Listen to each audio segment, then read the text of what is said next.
Genesis 9. And God blessed Noah and his sons and said to them, Be fruitful and multiply and fill the earth. The fear of you and the dread of you shall be upon every beast of the earth and upon every bird of the heavens, upon everything that creeps on the ground and all the fish of the sea. Into your hand they are delivered. Every moving thing that lives shall be food for you. And as I gave you the green plants, I give you everything. But you shall not eat flesh with its life, that is, its blood. And for your lifeblood I will require a reckoning. From every beast I will require it, and from man. From his fellow man I will require a reckoning for the life of man. Whoever sheds the blood of man, by man shall his blood be shed. For God made man in his own image. And you, be fruitful and multiply, increase greatly on the earth and multiply in it. Then God said to Noah and to his sons with him, Behold, I establish my covenant with you and your offspring after you, and with every living creature that is with you, the birds, the livestock, and every beast of the earth with you, as many as came out of the ark. It is for every beast of the earth. I establish my covenant with you, that never again shall all flesh be cut off by the waters of the flood, and never again shall there be a flood to destroy the earth. And God said, This is the sign of the covenant that I make between me and you and every living creature that is with you for all future generations. I have set my bow in the cloud, and it shall be a sign of the covenant between me and the earth. When I bring clouds over the earth and the bow is seen in the clouds, I will remember my covenant that is between me and you and every living creature of all flesh. And the waters shall never again become a flood to destroy all flesh. When the bow is in the clouds, I will see it and remember the everlasting covenant between God and every living creature of all flesh that is on the earth. God said to Noah, This is the sign of the covenant that I have established between me and all flesh that is on the earth.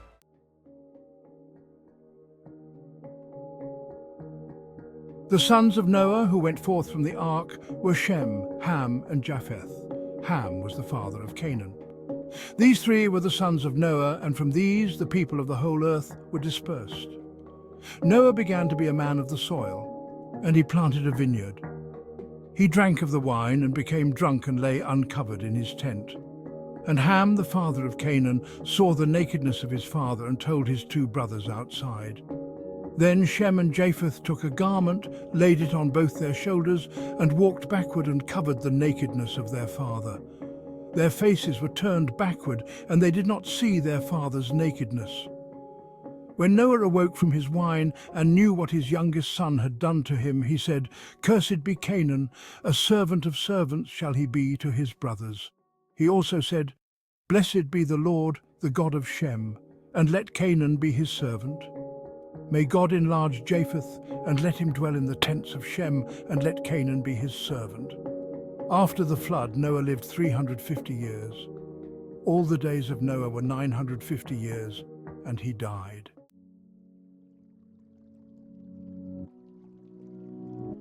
Genesis 10. These are the generations of the sons of Noah, Shem, Ham, and Japheth. Sons were born to them after the flood, the sons of Japheth, Gomer, Magog, Madai, Javan, Tubal, Meshech, and Tiras. The sons of Gomer, Ashkenaz, Riphath, and Togarmah. The sons of Javan, Elisha, Tarshish, Kittim, and Dodanim. From these the coastland peoples spread in their lands, each with his own language by their clans in their nations. The sons of Ham, Cush, Egypt, Put, and Canaan. The sons of Cush, Seba, Havilah, Sabta, Raamah, and Sabteca. The sons of Raamah, Sheba, and Dedan. Cush fathered Nimrod. He was the first on earth to be a mighty man. He was a mighty hunter before the Lord. Therefore it is said, like Nimrod, a mighty hunter before the Lord. The beginning of his kingdom was Babel, Erech, Akkad, and Calneh in the land of Shinar. From that land he went into Assyria and built Nineveh, Rehoboth-ir, Calah, and Resen between Nineveh and Calah. That is the great city. Egypt fathered Ludim, Anamim, Lehabim, Naphtuhim, Pathrusim, Casluim, from whom the Philistines came, and Caphtorim. Canaan fathered Sidon his firstborn, and Heth, and the Jebusites, the Amorites, the Girgashites, the Hivites, the Arkites, the Sinites, the Arvadites, the Zemarites, and the Hamathites. Afterward, the clans of the Canaanites dispersed, and the territory of the Canaanites extended from Sidon in the direction of Gerar as far as Gaza, and in the direction of Sodom, Gomorrah, Admah, and Zeboim, as far as Lasha. These are the sons of Ham, by their clans, their languages, their lands, and their nations. To Shem also, the father of all the children of Eber, the elder brother of Japheth, children were born. The sons of Shem, Elam, Ashur, Arpachshad, Lud, and Aram. The sons of Aram, Uz, Hul, Gether, and Mash. Arpachshad fathered Shelah, and Shelah fathered Eber.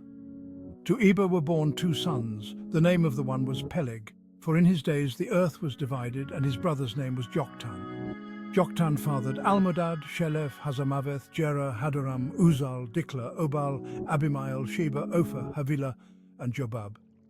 All these were the sons of Joktan. The territory in which they lived extended from Mesha in the direction of Sephar to the hill country of the east. These are the sons of Shem, by their clans, their languages, their lands, and their nations. These are the clans of the sons of Noah, according to their genealogies in their nations, and from these the nations spread abroad on the earth after the flood.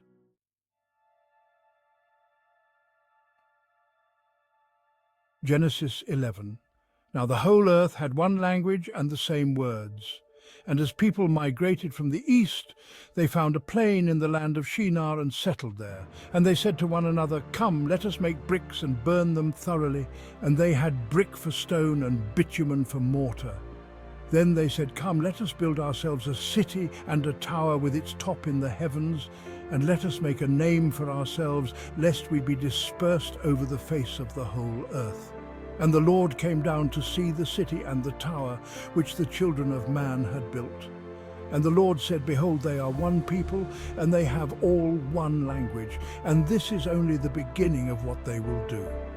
And nothing that they propose to do will now be impossible for them. Come, let us go down and there confuse their language, so that they may not understand one another's speech." So the Lord dispersed them from there over the face of all the earth. And they left off building the city. Therefore its name was called Babel, because there the Lord confused the language of all the earth. And from there the Lord dispersed them over the face of all the earth.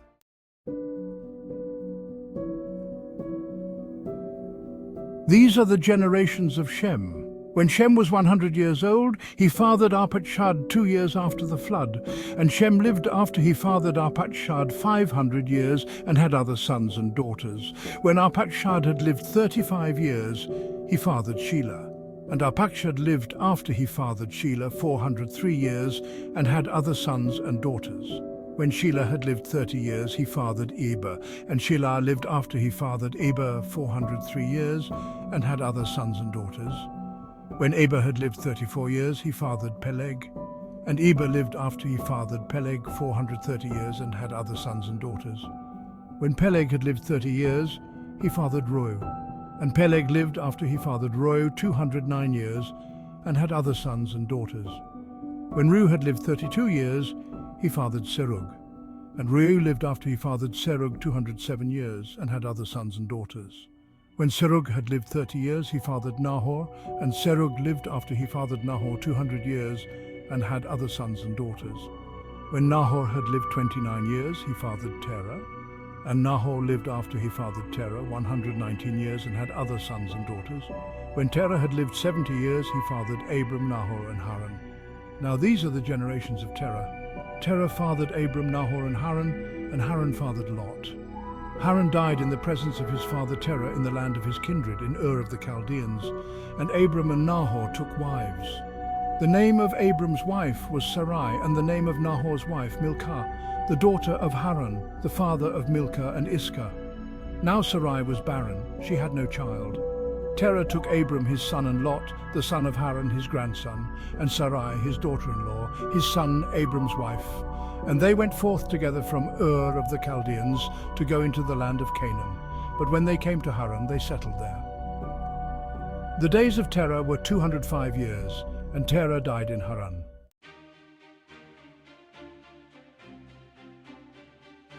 Genesis 12. Now the Lord said to Abram, "Go from your country and your kindred and your father's house to the land that I will show you.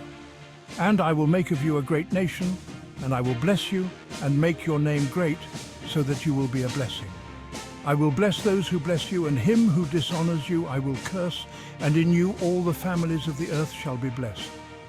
So Abram went, as the Lord had told him, and Lot went with him. Abram was 75 years old when he departed from Haran.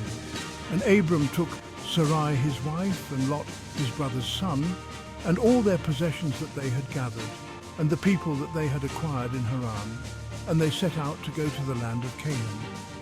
When they came to the land of Canaan, Abram passed through the land to the place at Shechem, to the oak of Moreh. At that time the Canaanites were in the land. Then the Lord appeared to Abram and said, "To your offspring I will give this land." So he built there an altar to the Lord who had appeared to him. From there he moved to the hill country on the east of Bethel, and pitched his tent, with Bethel on the west and Ai on the east. And there he built an altar to the Lord and called upon the name of the Lord. And Abram journeyed on, still going toward the Negeb.